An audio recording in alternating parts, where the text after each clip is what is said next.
A secure perimeter. You have to maintain secure custody and chain of custody on any items that are recovered here. Debris collected from the Foster Ranch back in 1947 followed a much more shadowy chain of custody. Major Jesse Marcel delivered the bizarre material to his commanding officer, Colonel William Blanchard, who then ordered Marcel to hand deliver it to 8th Air Force Commander General Roger Ramey in Fort Worth, Texas.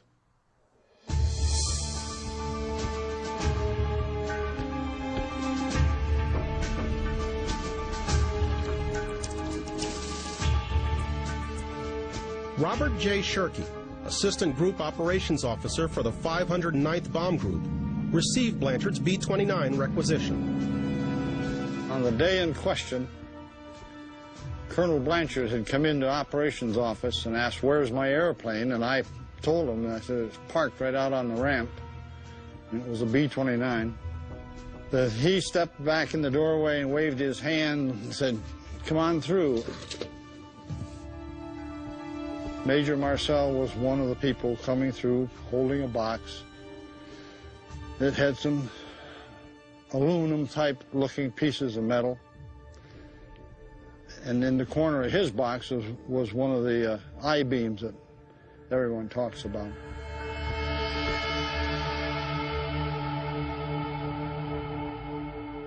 In 1947, George Newling was a 17-year-old flight mechanic at the Roswell Army Air Base. Newling was one of the last soldiers at Roswell to get a look at the B-29's unusual cargo. After 55 years of silence, he's agreed to be interviewed for our program. I got to the airplane, there was MPs standing around it with machine guns. That was very weird. They just checked my pass, and I went on in the aircraft. That's when I spotted this object. It was a gray, but it was a weird gray. It was nothing I'd ever seen before, or ever have seen since. I was standing there with my mouth open, looking at it. Well, that's when they escorted me down to the provost marshal. He said, "Just forget what you seen and go on back to barracks and don't go back on the line." Robert Slusher, an airman with the 509th, was a member of a second B-29 flight crew at the Roswell Air Base. After Marcel left for Fort Worth with the wreckage, Slusher and his crew departed with a payload that was even more mysterious. It's a box.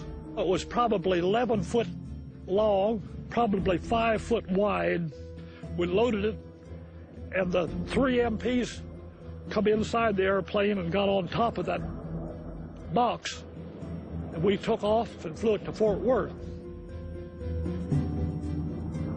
On the way back, Lieutenant Martucci says, "Boys, we've just made history." What he meant by it, I have no idea. And then when they got back, they just said, "This is a classified mission. Don't talk." So the next day, the rumor got out, said you flew the bodies back to Fort Worth.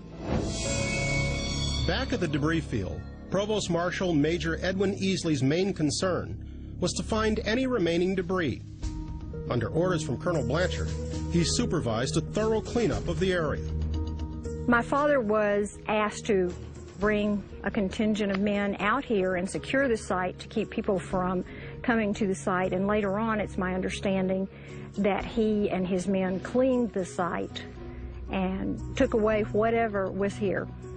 They basically grabbed anybody who was free to come out here to actually get down on their hands and knees to pick up the pieces of debris. Blanchard's next step was perhaps even more puzzling. He contacted 25-year-old public relations officer Walter Hott. I went up to headquarters, and he told me that we had in our possession pieces of a flying saucer. Told me what he wanted in a press release.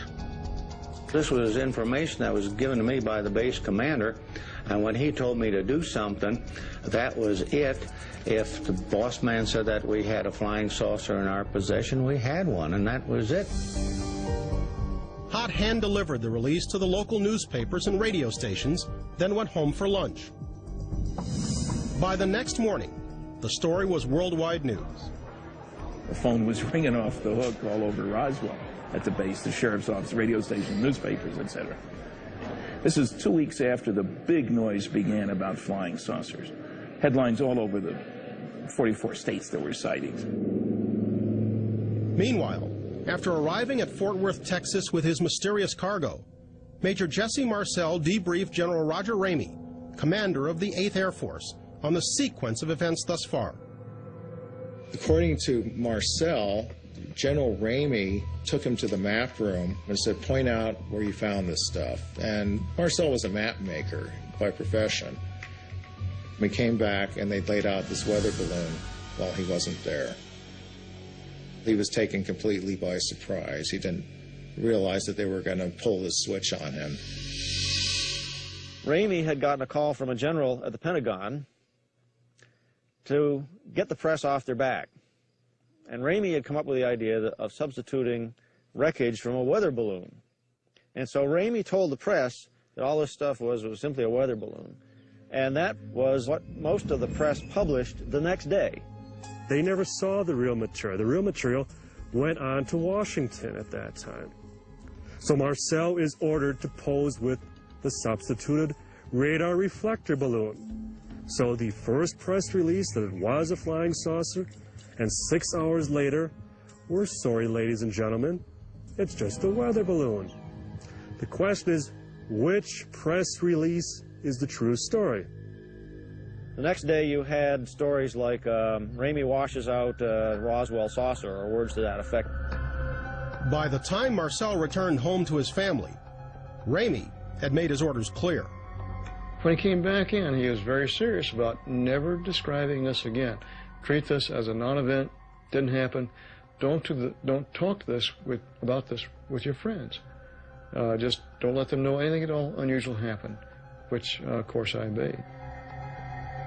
We didn't even discuss it amongst ourselves for quite a while.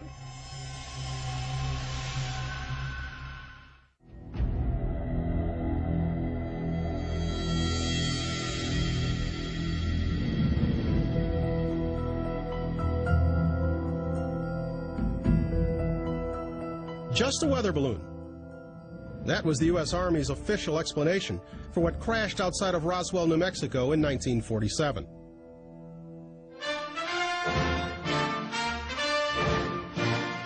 In the months and years that followed, the military launched a PR offensive aimed at reassuring anxious Americans that the skies were safe from alien invaders.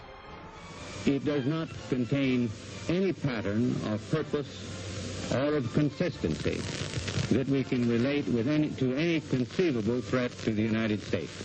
Public interest in the last few years has increased very greatly in the phenomenon which has been identified as flying saucers. These stories have led to much fiction and much fancy.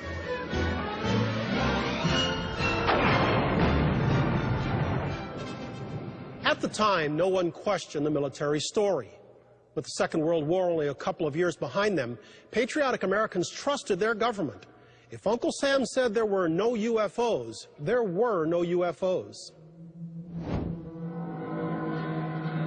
If it was indeed the crash of an extraterrestrial spacecraft, why was the government going to such great lengths to cover it up? Let us hypothesize that the year is 1947 and that your name is Harry Truman. And let us further hypothesize that your military somehow obtained crash wreckage of some kind of technology that wasn't your own and that wasn't Soviet. The question is, what would you do about it? Well, we know in 1947, for instance, that the U.S. had a monopoly of nuclear technology, of working atomic bombs, and we know that the entire world was hammering at the door of the United Nations to get the United States to make atomic technology public, that is, to put it under the control of the United Nations. The U.S. response to that was absolutely no way are we going to share nuclear technology with anyone. If they're not going to share nuclear technology in 1947, what on earth are they going to do about something as exotic as alien technology? Well, I think the answer would be clear. You would make it so secret, you would in a sense almost keep it secret from yourself.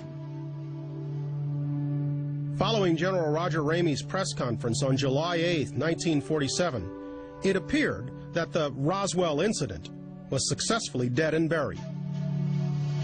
After 1947, through about 1978, very little was done on the Roswell case. There were mentions here and there. There were references to it. Usually, if it was referenced, it was suggested it was a hoax or a misidentification.